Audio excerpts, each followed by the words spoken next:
오케이. 그러면 또 이어서 살펴보도록 하겠습니다. 혹시 지난 시간 관련해서 잘 안 되시거나 어려운 점이 있으시면 알려주시고요.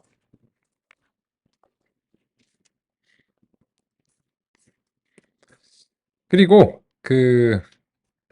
어, 캡처를 통해서 보내주신 내용도 잘 받았습니다. 잘 받았고, 근데 이제 여기 이제 보니까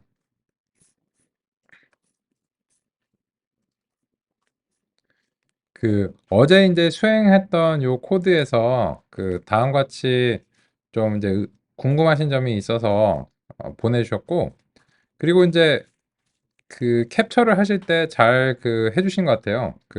질문사항을 이런 식으로 문서 내에다가 이제 삽입을 하시면은 여기서 이제 막 이렇게 막 표기하고 이러실 필요가 없잖아요. 그래서 이제 뭐 저 같은 경우에는 요 펜타블렛을 이제 사용하니까 그래서 이제 뭐 글씨도 쓰고 이런 게 편한데 굳이 뭐 이런 표기 안 하셔도 이 질문을 보면 이제 대체적으로 제가 이제 납득을 할 수 있을 것 같습니다. 그래서 이제 잘 주셨고 그래서 이제 이 캡처 자체에서 이렇게 이제 완결성 있게 이제 잘 주셨고, 근데 요 얘기는 이제 어제 데이 2와 이제 관련된 내용으로 이제 보이니까 우리 점심 먹고 나서 이 내용은 좀 다루기로 하겠습니다. 그래서 이제 잘 받았고요. 그래서 이제 지금처럼 이제 요런 방식으로 논의를 주시면 서로 이제 효과적으로 얘기를 할 수 있지 않을까 생각이 듭니다. 그래서 이제 그 점은 말씀드리기로 하고요. 그러면 이제 이 세종말뭉치를 이제 활용해서 언어 모델을 우리가 이해하기 위해서 노력하는 그런 시간을 이제 가져보도록 하겠습니다. 그리고 한 가지 이 요번에는 이제 두 번째 탭을 좀 관심을 가져주시고 여기서 이제 보시면 커널들이 여러 개가 열려 있습니다. 열려 있는데 여기에 대해서 이제 왜 관심을 가져주시자 하냐면 이게 창을 닫는 것과 커널이 종료되는 게 좀 별개의 문제입니다. 무슨 말이냐면 데이삼이라고 하는 것을 이제 창을 닫아도 이 데이삼 커널은 여전히 남아 있는데요. 그러면은 이제 무슨 말이냐면 그게 어제 이제 사용되던 이제 이 데이삼과 관련된 것들이 그냥 창만 닫혔을 뿐 메모리는 여전히 그대로 활용이 되고 있다는 점을 이제 뜻합니다. 그래서 혹시 창을 닫아 주셔도 실수로 닫으셨다고 해도 예전에 이제 동작하던 코드가 그대로 상태를 유지하고 동작을 합니다. 지금 이제 확인 드린 것처럼 이제 하는데 그러다 보니까 어제 이제 데이 2라든지 데이 1 커널이 열려 있으면 여기서 이제 불필요하게 메모리를 점유하고 있을 가능성이 있어요. 특히나 이제 텐서플로우는 좀 메모리 점유에 민감하거든요. 그래서 데이 2에서 우리가 참조할 내용이 없다면 일단 데이 2와 뭐 데이 1 등이 있으면 그런 커널들은 종료를 해주시는 게 좋을 것 같습니다. 그래서 이 커널들을 데이 2를 이렇게 닫는 것만 중요한 게 아니고 이 커널을 닫아주셔야 돼요. 그래서 이제 커널을 이제 종료를 해주시고 그래서 이제 현재 작업하시는 이제 데이삼 아이파이 MB 요것만 커널이 이제 살아있도록 하는 게 좋을 것 같습니다. 이제 불필요한 이제 부작용을 없애기 위해서요. 그래서 일단 다음과 같이 시작하면서 살펴보겠습니다.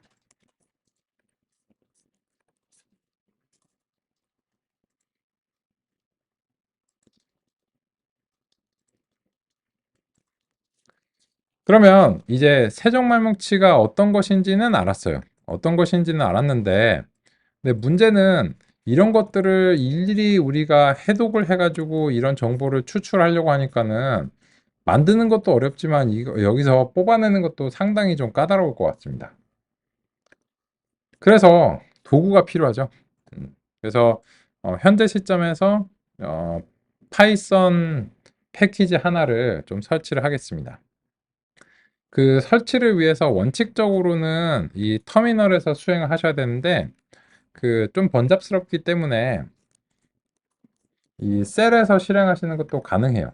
근데 그렇게 하려면 이제 느낌표로 pip하고 install 이런 식으로 이제 수행하시면 이것은 이제 쉘에서 실행하는 명령이다 라고 하는 점을 이제 명시를 해 주게 됩니다. 그래서 요거를 이렇게 한번 이제 실행해 보겠습니다.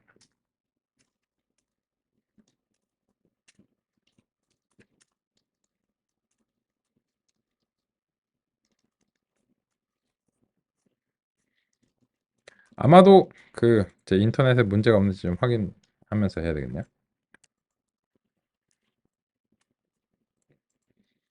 인터넷에 이제 연결에 문제가 없으시다면 이게 막 진행이 돼서 설치가 되는 이제 그런 과정이 이제 나오시리라 생각합니다.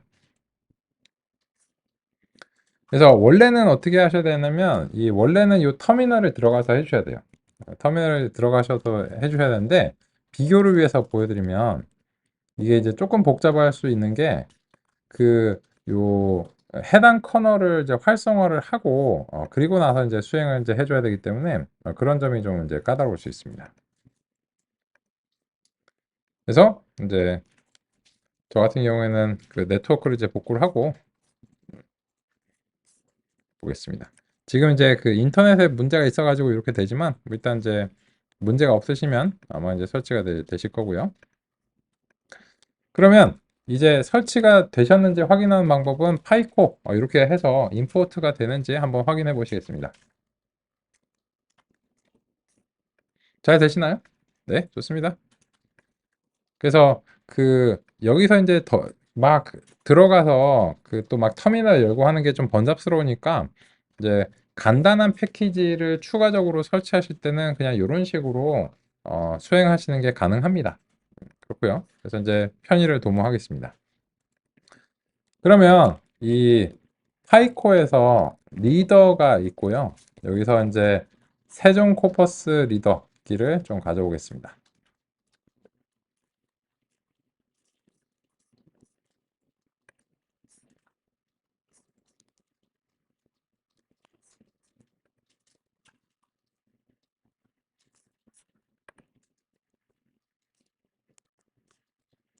이런 식으로 이제 가져오도록 하겠습니다. 그러면 이제 이 세종 코퍼스 리더기 세종 말뭉치 리더기라고 하고요. 요거를 이제 한번 설정해 보겠습니다. 세종 코퍼스 리더기고 루트 폴더는 일단은 요 세종 말뭉치가 있는 데이터 폴더에 이제 세종이라고 하는 곳이 있고 일단 구어체부터 먼저 한번 해볼까요? 그래서 이제 스포큰이라고 하는 곳이 이제 우리의 루트고 거기서 이제 파일 아이디즈는 이제 스포큰의 워드 태그까지 이제 가고요. 파일 아이디즈는 이제 그 중에서 하나를 이제 적당히 고르겠습니다. 이건 이제 이름을 이제 여긴 자동 완성이 안 돼서 스포큰의 워드 태그를 들어가서 요 OCT 네임이 이제 잘 보이게 제가 좀 조작을 해 보겠습니다. OCT 밑줄 0013.txt 냅니다. 뭐 적당히 아무거나 이제 하나를 이제 골라 보겠습니다. OCT 0013.txt 이런 식으로 이제 설정을 이제 해보겠습니다. 그러면 이제 요 세종 말뭉치 리더기한테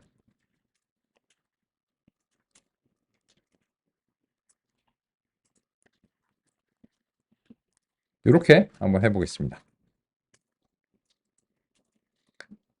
그러면 XML을 다 해독을 해가지고 본문만 딱 추출해 줍니다. 못하고 가. 그죠? 그리고 요 세종 말뭉치 리더기의 워즈에서 아까 형태소 분석을 열심히 이제 해주셨잖아요. 그래서 태그드 true 이렇게 하면은 형태소 분석을 해준 결과가 다음과 같이 나타나는 것을 확인할 수 있습니다. 그래서 원래는 원칙적으로는 XML을 해독을 해주셔야 돼요. 근데 이런 소프트웨어가 있어서 그냥 세종 말뭉치에 대한 이제 고민을 좀 덜 하시고 그냥 원하는 정보만 다음과 같이 읽어오도록 하겠습니다. 여기까지 잘 되시나요? 좋습니다. 그래서 여기까지 확인하셨고 그래서 생각보다 고생 안 하셨죠? 그런 좋은 걸 누가 만들었을까? 이 파이썬 패키지 스토어라고 할 수 있는 파이파이에서 그 파이코라고 이제 검색을 해보시면 여기 이제 파이썬 패키지 스토어입니다. 이제 pip 인스톨을 하시면 여기서 그 찾아서 다운로드를 이제 받게 되는 거고요. 여기서 이제 파이코를 이렇게 검색하시면 파이코 0.4.3 버전 뭐 이렇게 이제 되어 있고, 요거를 이제 클릭해 보시면 여기 이제 문서도 이제 나옵니다. 그러면 누가 만들어서 올렸을까? 그죠? 고생 안 시키려고 제가 만들어서 올려놨어요. 그죠? 그래서 이제 제가 만들어서 올려놨고, 그러니까 그 세종 말뭉치 자체는 제가 배포할 수가 없죠. 그 저작권 이제 국립국어원 언어정보 나눔터에 있는데, 요거가 이제 옛날 그 링크거든요. 그래서 이제 요거를 이제 하시면 요 그 국립국어원 언어정보 나눔터의 그 옛날 링크는 이제 더 이상 이제 동작을 하지 않습니다. 그래서 이제 모두의 말뭉치로 이제 가셔야 될 것 같고요. 그리고 이제 여기 보시면 이제 세종 말뭉치를 획득했다고 가정했을 때 다음과 같이 이제 수행할 수 있다라고 하는 것을 제가 이제 문서를 다 이제 만들어 놓은 상태입니다. 그래서 다음과 같습니다. 고생을 시켜드리는 게 목표가 아니기 때문에 그렇습니다. 여기까지 다들 잘 되셨나요? 좋습니다. 여기서 이제 잘 안 되시거나 어려운 점, 문제점이 있으시면 어떻게 하시는지 아시죠? 캡처 하실 수도 있고, 그냥 논의 주실 수도 있고, 온라인 대화방도 사용하실 수 있고, 그리고 나중에 생각해보니 궁금해 하면은 유튜브에 댓글로 남겨주시고요. 그죠? 여러 가지 방법으로 하도록 하겠습니다. 오케이. 그러면 근데 이제 궁금한 점이 이제 생겼습니다. MPVVEC 이런 것들은 품사 정보로 보이죠. 이건 언제 처음 봤을까요? 우리 그 맥캡 사용할 때 이런 정보들을 좀 봤었었죠. 그죠? 형태서 분석할 때요. 그래서 이번에는 이 정보를 확인하기 위해서 이 세종 에 보시면 태그셋이라고 하는 CSV 파일이 있고요. 요거는 이제 다 제가 정리를 해 놓은 겁니다. 요거를 이제 클릭해서 보시면 제가 이런 식으로 정리를 해 놨습니다. 이 CSV 파일이 쉼표로 된 구분자로 만들어 놨기 때문에 그냥 클릭해서 보시면 바로 열어보실 수 있습니다. 예, 보시면 MP는 대명사, VV는 동사 뭐 이런 식으로 되어 있습니다. 그래서 실제로 그 맥캡에서도 세종말뭉치를 기반으로 해서 만들어졌습니다. 그래서 세종말뭉치가 많은 한국어 형태서 분석기의 근거가 되는 아주 중요한 자료입니다. 그런 의미에서 그런 중요도를 갖는 정도의 데이터니까 그 소개를 안 드리는 거는 좀 예의가 아니지 않나 이런 이제 생각이 이제 들었어요. 그래서 한국어로 뭔가 자연어 처리를 하는데 세종말뭉치를 모른다. 이러면은 좀 예의가 없는 거죠. 그죠? 그래서 여기서 이제 그 태그에 대한 이런 체계 자체도 그 많이들 이런 것들을 이제 활용해 오고 있습니다. 그럼 이제 근거를 알았네요. 근데 그래서 우리가 이제 요 태그셋을 읽어올 수도 있습니다. 그 펜다스 이제 read CSV를 통해서 데이터 폴더에 이제 세종의 태그셋 이런 식으로 이제 읽어오시면 그냥 그 쾌적하게 잘 읽어와집니다. 요런 정리 작업은 제가 다 해놓은 거예요. 그 원래 이제 이런 것들이 그 세종말뭉치에서 있지는 않고 그냥 세종말뭉치의 그 리드미 파일에 막 이렇게 있거든요. 그 한글 HWP 파일에 막 이제 있는데 그 내용을 제가 정리한 거고, 그리고 두 번째로는 이 스포큰하고 리튼이라고 하는 구조 자체도 제가 임의적으로 만든 겁니다. 구어체와 이제 문어체 이렇게 이제 나눠 놓고 정리하고 뭐 워드 태그 이런 것들 다 이제 제가 정리를 한 상태고, 그래서 원래 이런 상태는 아니다라고 하는 점입니다. 그래서 요게 이제 그 세종 품사표라고 부르겠습니다.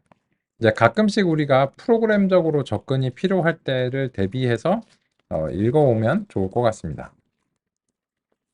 이런 식으로요. 그래서 이제는 뭔가 이제 그 계열과 근거가 있는 자연어 처리를 하시고 있다. 이렇게 이제 보시면 되겠습니다. 그러면 우리가 이제 이런 그 좋은 정보들을 좀 획득을 했으니까 이제 이걸 기반으로 해서 그 통계 기반의 언어 모델이라고 하는 논의를 조금 구체적인 형태로 같이 한번 얘기를 해보면 좋을 것 같습니다. 그러면 이제 우리가 품사에 대해서 조금 분석을 해보면 어떨까 싶습니다.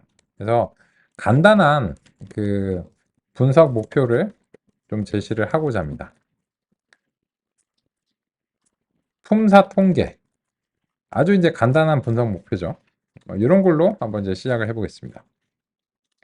우리가 요 세종 말뭉치 리더기에서 이제 워드에서 태그드 참 이렇게 이제 하면 이렇게 이제 나오고 좀 복잡하니까는 이제 일부 몇 개만 이제 선택을 이제 해보겠는데 이 워즈를 하면 이렇게 되고 센츠를 하면 이제 이렇게 문장별로 이제 구분이 돼서 나오기 때문에 문장별로 다음과 같이 분석을 하는 것을 한번 생각을 해보겠습니다.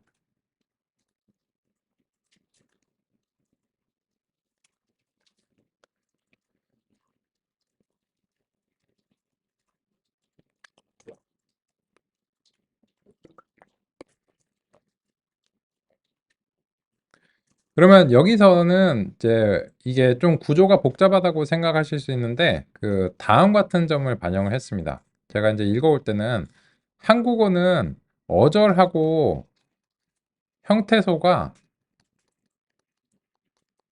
같다고 할 수 없죠. 같은 경우도 있어요. 근데 같다고 할 수 없는 경우가 많습니다. 예를 들자면 타고가 그렇죠, 지금.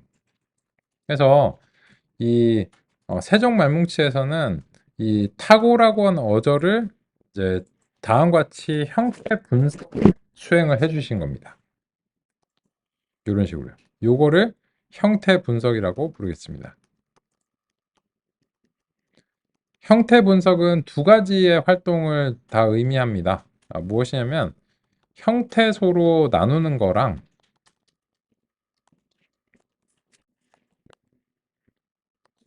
요거를 형태 분석이라고 부르기로 하고요.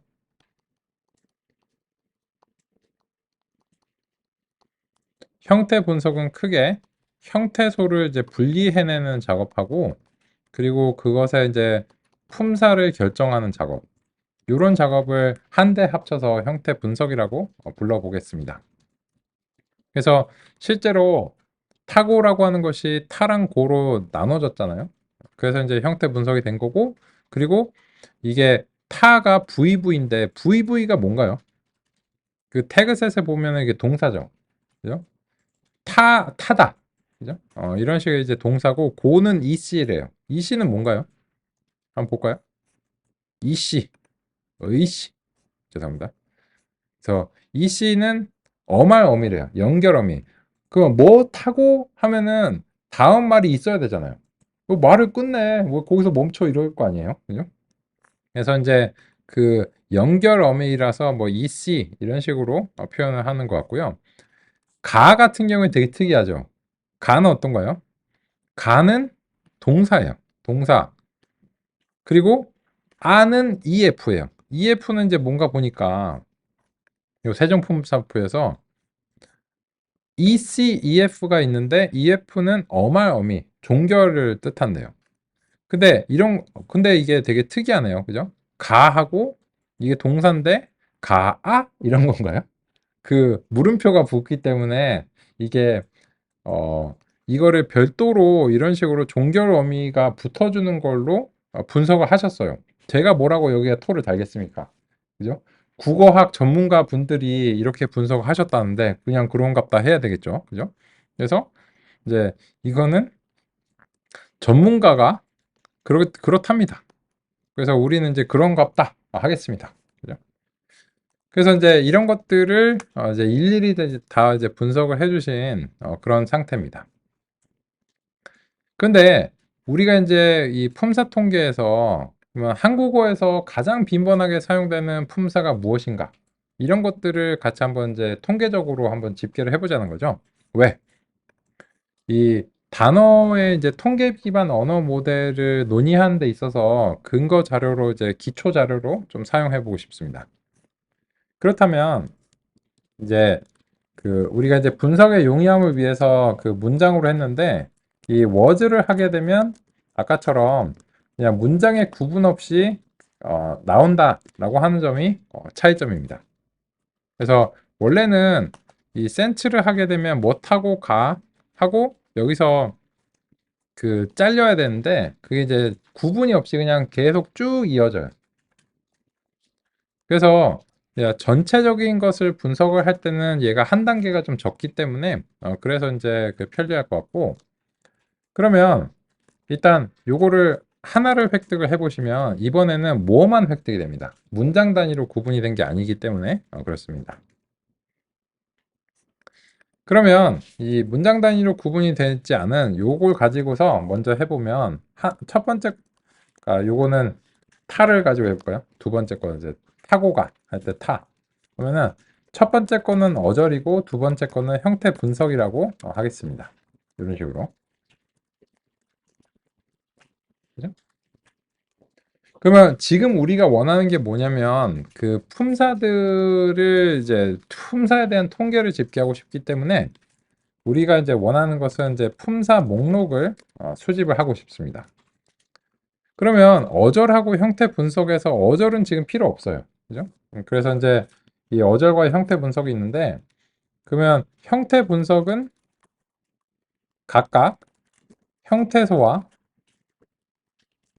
거기에 대한 품사로 이제 한 개 이상으로 구성되어 있기 때문에 그것은 이제 형태 분석을 다음과 같이 포문을 통해서 접근을 할 수 있고 그러면은 이렇게 이제 수행이 된 거에서 이 형태소들의 품사 목록에 품사를 다음과 같이 추가를 해 보겠습니다. 그리고 나서 이제 실제로 이제 품사 목록에 VV랑 EC가 수집이 잘 되는지 이렇게 이제 확인해 보겠습니다. 잘 됐죠? 이렇게 이제 그 정제 작업을 해내야 지금 현재 우리의 목표를 달성하는 것이 가능할 것으로 보입니다. 그렇다면 이게 잘 되면 이제 리미터를 해제해야 되겠죠. 그래서 이 어절과 형태 분석을 이제 모든 것에 대해서 수행하기 위해서 이제 이렇게 풀고 이렇게 이제 해보겠습니다. 그리고 나서 이제 이 품사 목록이 많을 것으로 기대가 되기 때문에 이제 전체 품사가 이제 몇 개가 이제 획득이 되는지도 다음과 같이 확인해보고 요 폼이 그래서 이쪽으로 하나 들어가 줘야 되겠죠. 그래서 이렇게 하면은 7,400여 개의 품사가 획득된 것을 확인할 수 있습니다.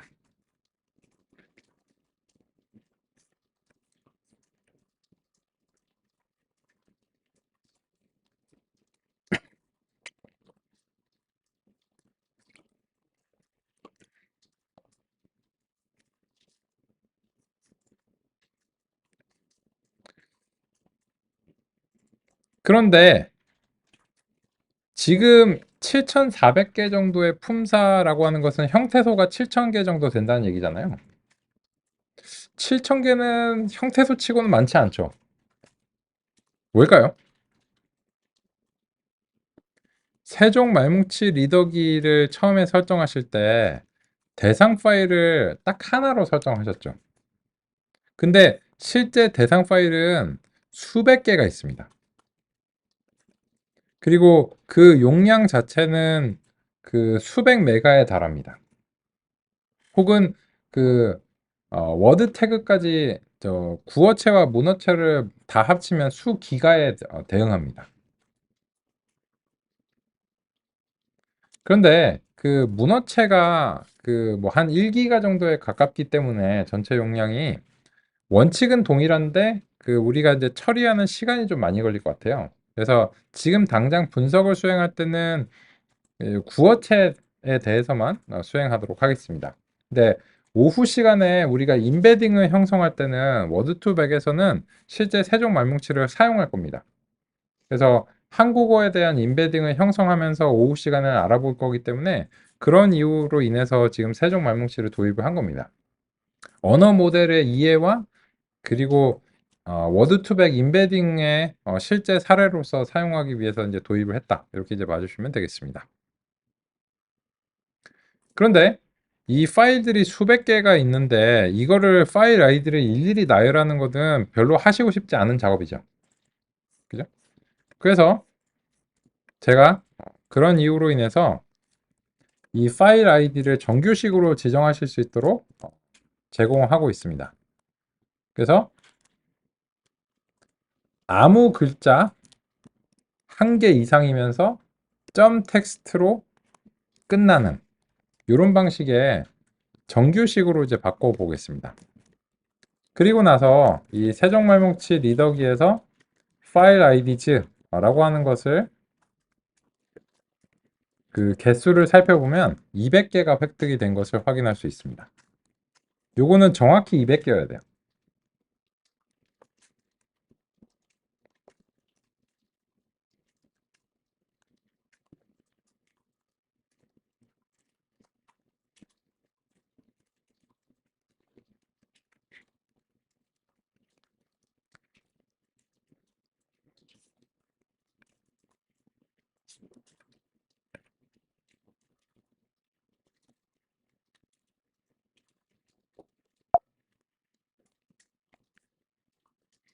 이 정규식의 의미는 아무 글자 한 개 이상이면서 점 텍스트로 끝나는 이라는 뜻인데 역시나 마찬가지로 이 정규식에 대한 상세한 소개는 챗GPT한테 좀 맡기겠습니다. 그죠?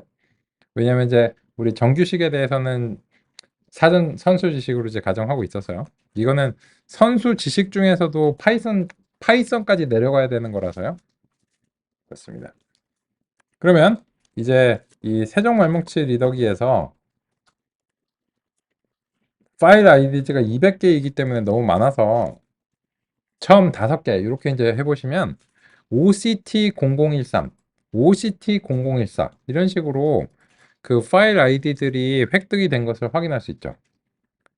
이 200개를 직접 지정하시도록 하는 거는 당연히 제가 원하는 방향성이 아닙니다. 그래서 파일 아이디를 정규식으로 작성하실 수 있도록 제가 이제 준비를 해놨습니다. 잘했죠? 잘했습니다. 스스로 칭찬하겠습니다.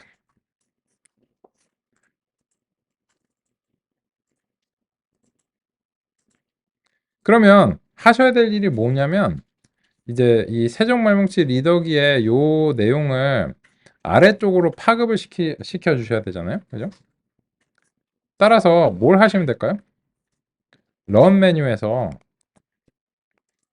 이제는 런 올은 위에 있는 것도 다다시 실행시키니까 현재 우리가 바라는 게 아니고 이 올 빌로우로 끝나는 것을 선택하시는 게 필요해 보입니다. 그러면 이렇게 이제 해서 그 어떤 차이점이 있는지 한번 확인해 보도록 하겠습니다. 품사표야 뭐 똑같은데요. 지금 세종말뭉치 리더기에서 품사 목록을 획득하는 게 아직 안 끝났습니다. 아직 돌고 있어요. 근데 이제쯤 끝났어요. 끝나니까 얘가 얼마가 나오나요? 요게 이렇게 보시면은 그냥 이렇게 보셔도 상관없는데 제가 그 프린트문에서 요거를 쉼표 형식으로 한번 그 표현해 볼게요. 개수를 이제 잘 확인하기 위해서 형식을 이제 쉼표로 이제 아이고 다시 실행하면 안 되는데 다시 실행하면 이 뭐 수백 메가 파일을 다시 읽어와 주는데 요거를 이제 분리를 하는 게 좋겠죠.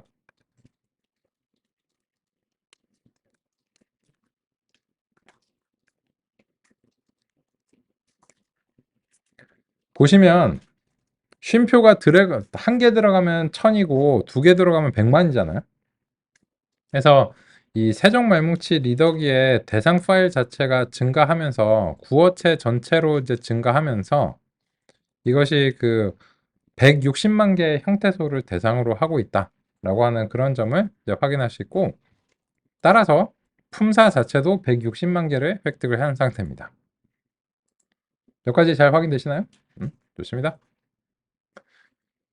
그러면 그런 걸로 인해서 이제 160만 개 정도의 그 형태소에 대한 품사라면 한국어를 어느 정도 상당히 대표할 수 있을 것으로 기대가 되죠. 160만 개니까. 아까 7천 개에 비해서는. 그래서 이 정도 규모를 가지고서 분석을 한번 해보겠습니다. 그러면 우리는 이제 품사 도수를 한번 이제 구해 보겠습니다. 품사 도수를 구하기 위해서 편리하게 구하기 위해서 이 품사 목록을 펜다스의 시리즈로 만들고요. 그리고 잘 아시는 이제 밸류 카운트를 통해서 이제 품사 도수를 이제 다음과 같이 이제 구해 보겠습니다.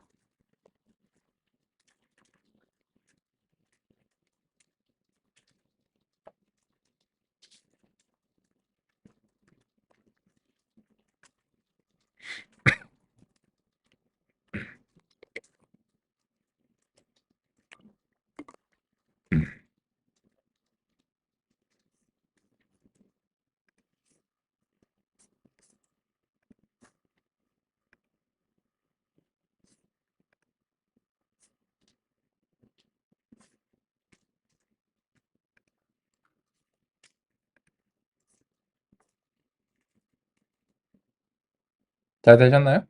좋습니다. 그러면 같이 한번 확인해 볼까요? 품사 중에서 일단 제일 많은 게 NNG로 꼽혔죠. NNG가 뭔가요? NNG. 아, 여기 있네요. 그죠? 여기 있구나. 그죠? 일반 명사군요.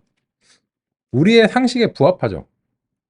예를 들어서 그 해외에 가셨는데 뭐 동남아나 이런 데 이제 가가지고 뭐 영어도 안 통하고 한국말 요새 잘 통하나? 그런 데 이제 갔다고 칠게요. 근데 거기서 막 내가 관광객인데다가 막 화장실이나 혹은 뭐 저기 뭐 버스가 지금 어디 있는지 알고 싶어요. 그러면은 보통 명사를 남발하죠. 버스, 화장실 이런 식으로 하면은 대강 알아듣잖아요. 그래서 실제로 많은 언어들은 대체로 명사가 거의 그 높은 비율을 차지하지 않을까 생각하고 상식에 부합한다고 생각합니다.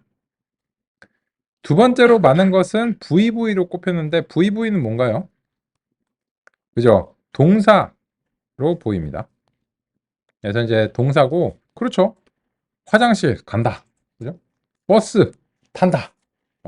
그런 이유로 인해서 이제 명사와 동사의 조합이 높은 비율을 차지하는 것은 우리의 상식에 부합한다고 생각합니다. 근데 그 비율을 알고 싶습니다. 그래서 이제 이 품사 도수는 이제 알겠는데 이게 절대값이라서 그 좀 감이 안 와서요. 품사 비율로 좀 바꿔보겠습니다. 그래서 품사 도수를 합계로 나누면 되겠죠. 간단하게. 그럼 이제 품사 비율이 됩니다.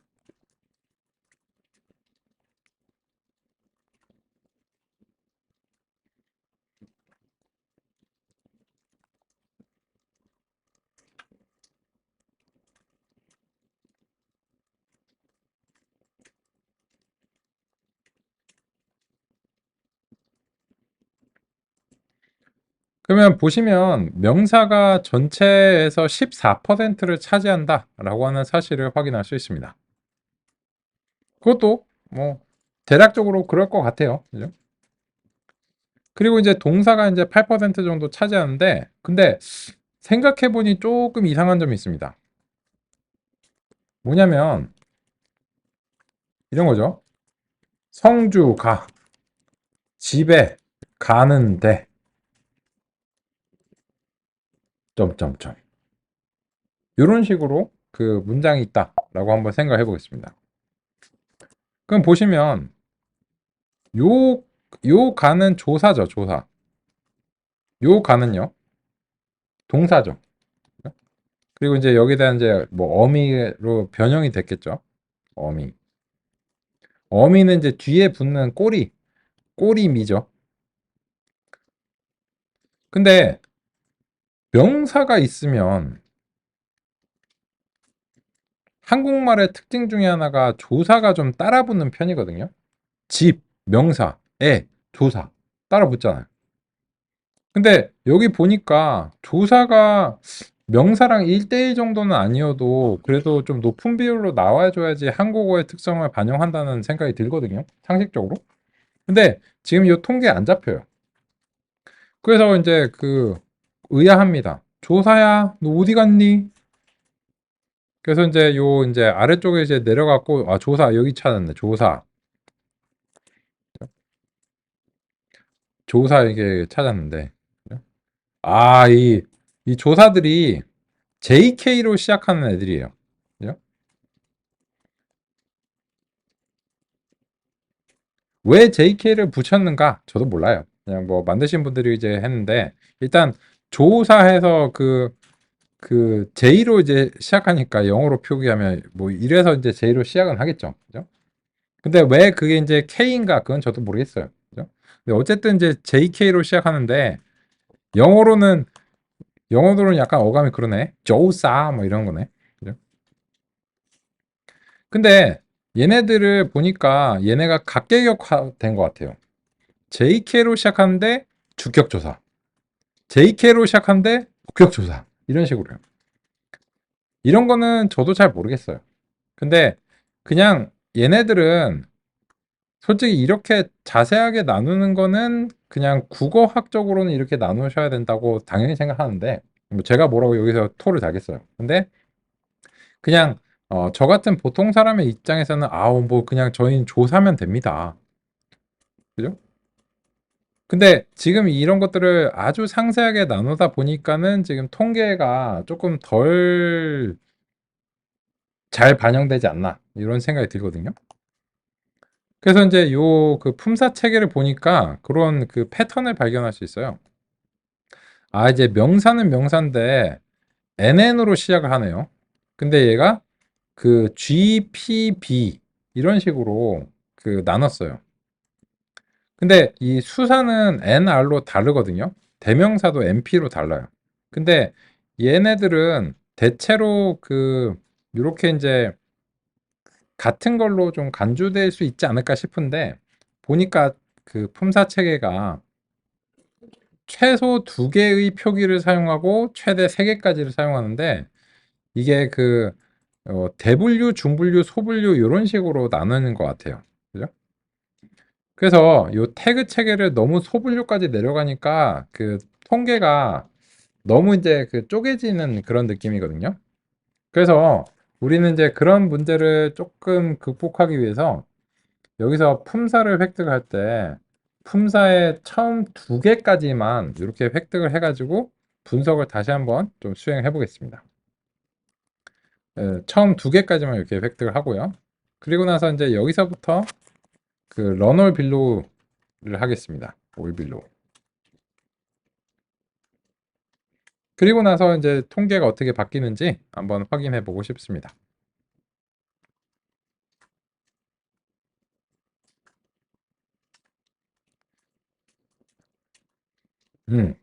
이제 보겠습니다. 당연한 얘기인데 개수가 달라지진 않겠죠. 그죠? 근데 여기서 보시면 통계 결과가 좀 달라진 사실을 확인할 수 있어요. 어떤가요? 실제로 조사가 명사의 한 절반쯤의 비율로 나타나고 있고 동사보다 소폭 높아요. 그래서 한국어의 특성, 한국어와 일본어의 특성이 조사의 이제 활용인데 그게 통계에 안 잡히니까 좀 의아했다는 거죠. 근데 그 이유를 살펴보니 다음과 같았더라 라고 하는 것입니다. 왜냐하면 우리가 형태소 분석기 같은 걸 만들어서 수행할 때 그 저렇게 상세하게 막 주격조사, 복격조사 이런 것까지 원하는 건 아니거든요. 그런 이유로 인해서 한 2개 정도까지 한 중분류까지 정도만 분석을 해도 오히려 좋지 않을까라는 이제 생각이 들었습니다. 여기까지 잘 확인되시나요? 아이고, 좋습니다. 그래서 우리는 이 분석 목표의 이제 첫 번째로서 이제 품사가 전체적으로 이제 얼마나 뭐 어떤 것이 활용이 되는가 그런 점들을 이제 비교를 해봤습니다. 근데 여기까지 하시고 나면 이제 조금 의문스럽게 생각하실 거예요. 성주야, 언어 모델 한다며 언어 모델. 언어 모델 하는데 우리는 왜 품사를 분석하고 있을까? 방금 전에 이제 얘기를 드리고 싶은데 성주, 가, 집에, 가, 다, 가 라고 하는 이런 것을 보겠습니다. 그러면 이 가는 뭔가요? 조사겠죠? 그죠? 이 가는 뭔가요? 동사겠죠?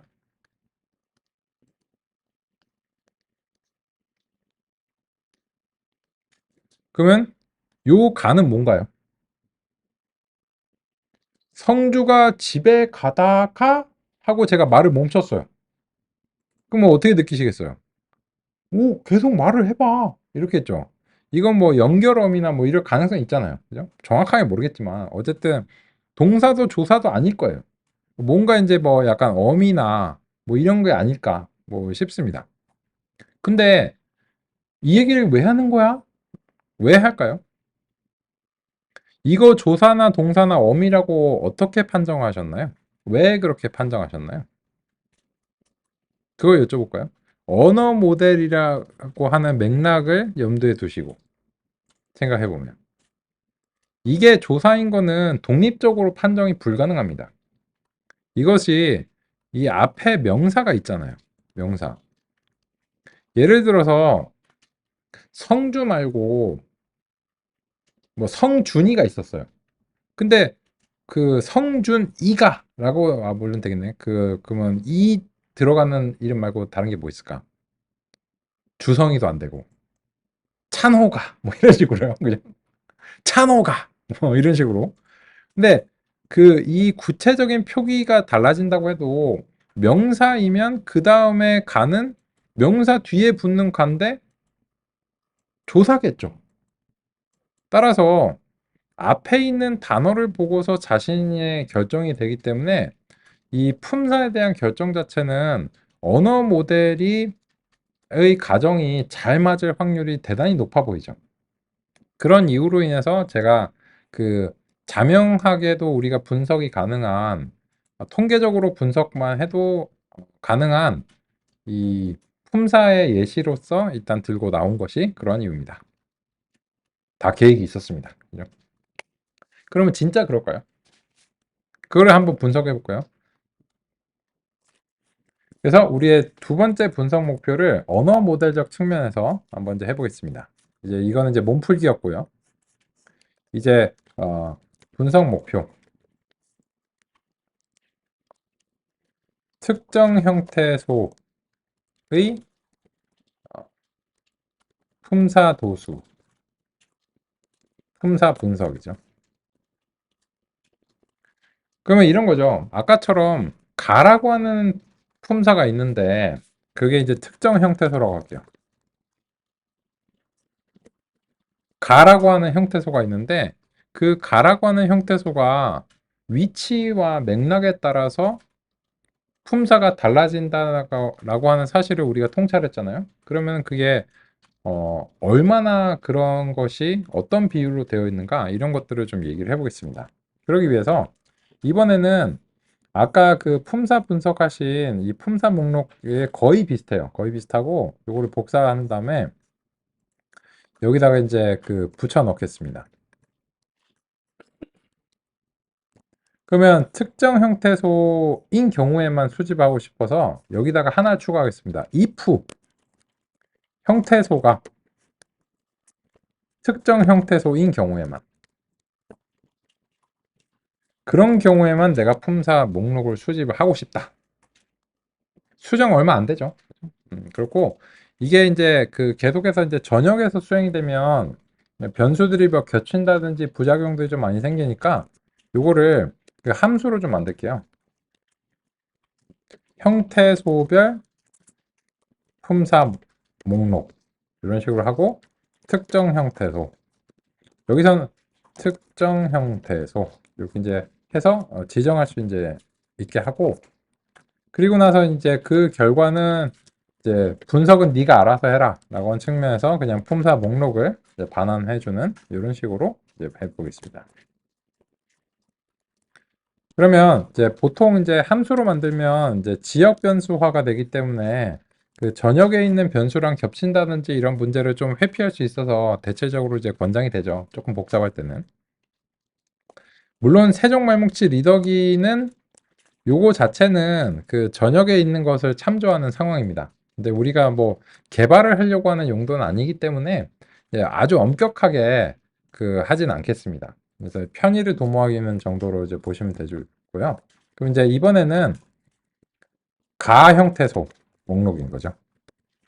그래서 형태소별 품사 목록 획득. 함수니까는 동사적인 느낌으로.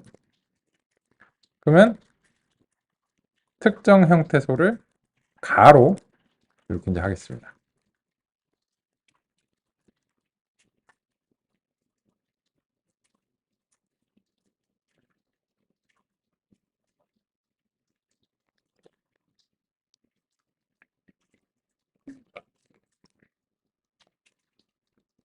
그리고 난 다음에는 아까와 마찬가지로 요 펜다스의 시리즈로 가 형태소 목록을 만들고 이 밸류 카운트를 이제 수행을 해가지고 이제 보겠습니다. 그럼 이제 특정 형태소 품사 빈도죠. 품사 도수.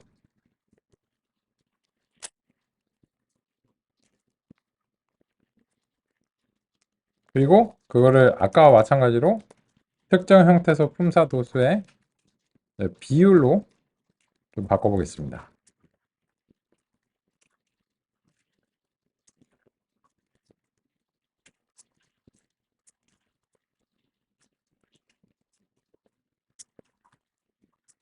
그러면 이제 어떤 형태소가 해당 품사에 대해서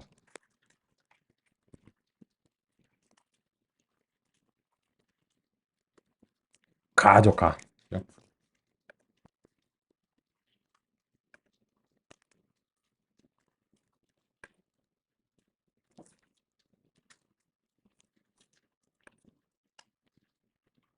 가라고 하는 형태소의 이제 품사 비율이 얼마가 차지되는가 이런 식으로 이제 보겠습니다.